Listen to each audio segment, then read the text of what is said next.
Okay, guys, I got the first piece in. Okay, got the second one on, and that's the third piece. So that's what it looks like from below. Got the elbows for the front pieces,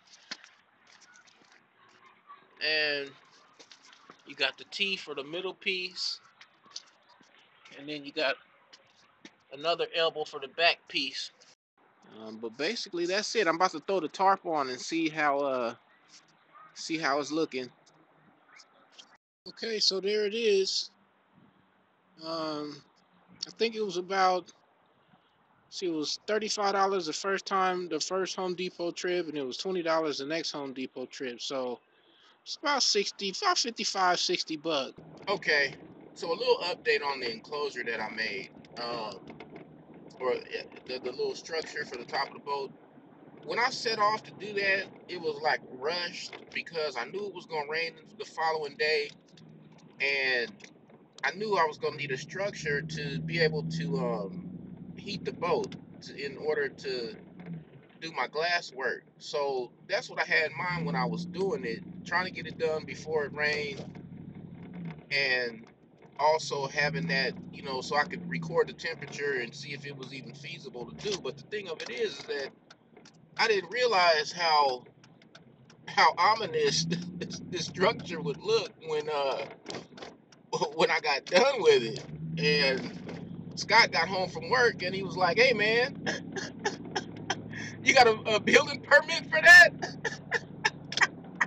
And he didn't make me take it down. He didn't even suggest taking it down. He wanted to leave it up. And I was like, and he was right. Because once I looked at it, once you put a tarp over the structure that I showed in the video, once you put a tarp over it, I mean, it was tall as the ceiling of the house, and it just wasn't cool. So me and Scott put our heads together and we redesigned it and kind of made it's actually even better. I used half of the material that I used on the original structure.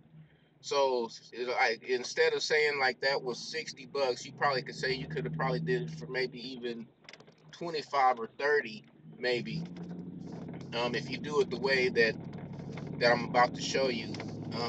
Because what you can do is have your short poles for storage, right? When you're storing the boat, so water can run off. And then when you're working on the boat, all you have to do is swap out the poles for longer PVC pipe, and it makes it much higher to where you can almost, I'm pretty sure you can walk in it if you just put the standard length PVC pipe. And when we get to the boat, I'll show you what I'm talking about. But yeah, the stuff that me and Scott came up was way better than the original, my original idea. All right, see you guys at the boat. Okay, so this is what it looks like with the storage with the boat in storage mode. This is what it looks like with just the short pieces that are just basically holding up the tarp and boat cover. It's basically just keeping water from getting inside the boat. Okay, so this is how the design ended up being. Um, these two connectors are zip tied to the cleats on each side. That gives it some back and forth stability and keeps this bottom piece down. Now, if you turn around, oh shit! If you turn around without falling, oh. Okay, now at the second part, we got a T right there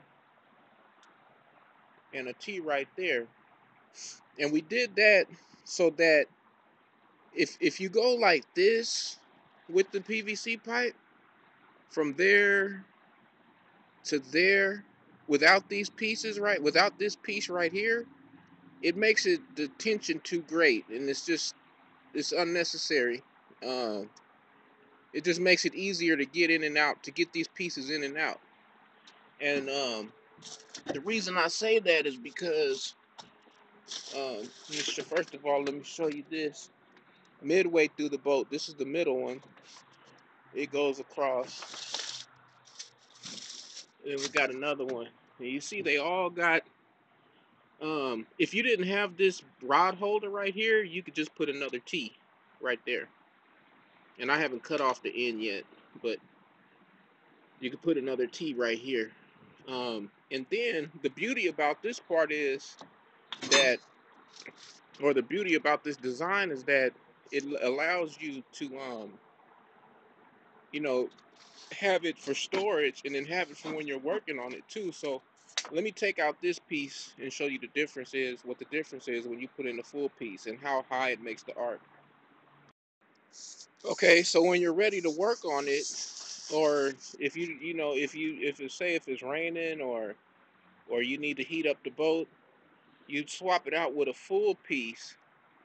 And see this arc, see how high that arc is? And I'm 5'11", and I could, let me get out so you can see.